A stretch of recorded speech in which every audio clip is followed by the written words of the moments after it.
য'ত সন্মান নাপাব তালৈ নাযাব।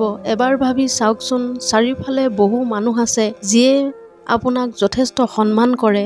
বেয়া মানুহৰ লগত বন্ধুত্ব বা শত্ৰু কৰিব নালাগে, কাৰণ কয়লা গৰম হ'লে হাত আৰু শৰীৰ জ্বলাই দিয়ে, আকৌ ঠাণ্ডা হ'লে শৰীৰত দাগ লগাই দিয়ে। ঘৰৰ অৱস্থা চাই বিয়াত নবহিব, ল'ৰাৰ স্বভাৱ চৰিত্ৰ দেখি বিয়াত বহিব। আপোনাৰ ছোৱালীক স্বাধীন কৰি তোলক। বিশ্বাস কৰক, অভাৱতকৈ বিশৃংখলতা বহুত বেছি ভয়ংকৰ। ভদ্ৰ ভাষা আৰু অভদ্ৰ ব্যৱহাৰ কৰিলে মূৰ্খই মানুহজনক দুৰ্বল বুলি ভাবে, কিন্তু আচলতে তেওঁ নাজানে এই গুণটো লাভ কৰাটো কিমান কঠিন।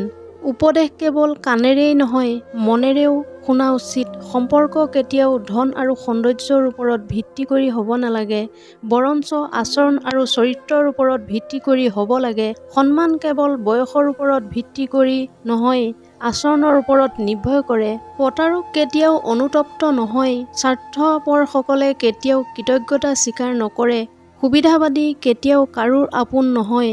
সেইবাবে যিমান পাৰে নিজকে এই লোকৰ পৰা আঁতৰাই ৰাখক। এনে লোকে আপোনাক প্ৰতি সময়তে কষ্টহে দিব। সফল হ'বলৈ কেতিয়াবা লাগে অপমান, বেয়া সময়, নিসংগতাৰ, কিন্তু আত্মবিশ্বাস, উগ্ৰ জেদ আৰু আন কাৰোবাৰ পৰা আঁতৰি আহিলেই আপুনি নিশ্চিতভাৱে জয়ী হ'বই। জীৱনৰ মন্ত্ৰ, লাহে লাহে যাওক, শান্তি পাব।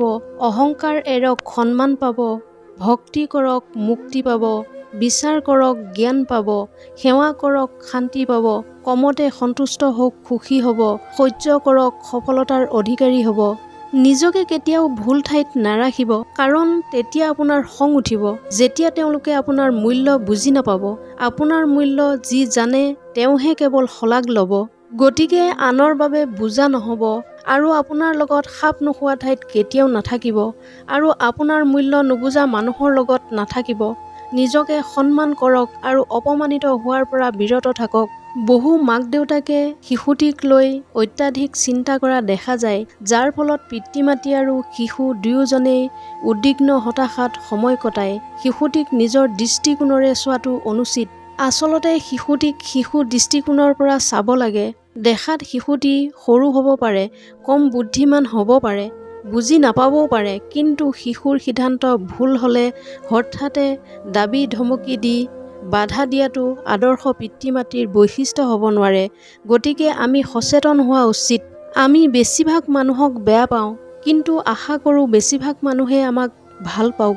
আমি বাছি বাছি কেইজনমান মানুহকহে ভাল পাওঁ, কিন্তু আশা কৰোঁ বহুত লোকে আমাক ভাল পাওক। আমি দুখীয়া মানুহক গুৰুত্ব নিদিওঁ, কিন্তু আশা কৰোঁ তেওঁলোকে আমাক সন্মান কৰক। আমি শক্তিশালী ব্যক্তিসকলক বদনাম কৰোঁ, কিন্তু আশা কৰোঁ শক্তিশালীসকলে আমাক সহায় কৰক। আমি কওঁ পৃথিৱীখন স্বাৰ্থপৰ, কিন্তু নিজে জানো নিস্বাৰ্থ হৈ জীয়াই আছোঁ। মানুহে যদি দাপোণত চেহেৰাৰ পৰিৱৰ্তে চিন্তাধাৰাৰ প্ৰতিফলন দেখা পালেহেঁতেন, তেতিয়া এই পৃথিৱীৰ সৰহসংখ্যক লোকে আইনা চোৱা বন্ধ কৰি দিলে হয়। কথা হজম কৰিবলৈ শিকক, জীৱনত জিকিবলৈ সহায় কৰিব। কেতিয়াও তৰ্কত জিকিবলৈ চেষ্টা কৰিব নালাগে, এয়া সময়ৰ অপচয়। আপোনাৰ প্ৰতিদ্বন্দ্বীক জিকিবলৈ দিয়ক। আপোনাৰ প্ৰতিদ্বন্দ্বী যদি সুখী হয়, আপুনি অলপ হাঁহি দিয়ক। কেতিয়াবা জিকিবলৈ হাৰিবও লাগে, আৰু আজিৰ এই পৰাজয়টোৱে আপোনাক ডাঙৰ জয় আনি দিব। কোনো ক্ষেত্ৰত হাৰিবলৈও শিকক, সকলোতে জিকিবলৈ চেষ্টা নকৰিব, এইটো মূৰ্খামি। মাথো শব্দৰে নহয়, নীৰৱতাৰে কাম আৰম্ভ কৰক। আপোনাৰ কৰ্মই কথা ক'ব। যিসকলে আপোনাক বিশ্বাস নকৰে, তেওঁলোকৰ বিষয়ে চিন্তা কৰা বন্ধ কৰক। নিজৰ ওপৰত বিশ্বাস ৰাখিব, এইটোৱে আপোনাৰ ওপৰত সকলোৰে বিশ্বাস আনিব। নিজৰ প্ৰয়োজনৰ বাবে মূৰ্খসকলৰ লগত তৰ্ক কৰাৰ পৰা বিৰত থাকক। নম্ৰ হ'বলৈ শিকক। নম্ৰ হ'ব পাৰিলে পৃথিৱী জয় কৰিব পাৰিব। এনেধৰণৰ মটিভেশ্যনেল ভিডিঅ' পাই থাকিবলৈ মোৰ চেনেলটো ছাবস্ক্ৰাইব কৰি ৰাখিবলৈ নাপাহৰিব। পুনৰ অন্য এটা ভিডিঅ'ৰ সৈতে লগ পোৱাৰ প্ৰতিশ্ৰুতিৰে আজিৰ এই খণ্ডটোৰ পৰা বিদায় লৈছোঁ। ধন্যবাদ।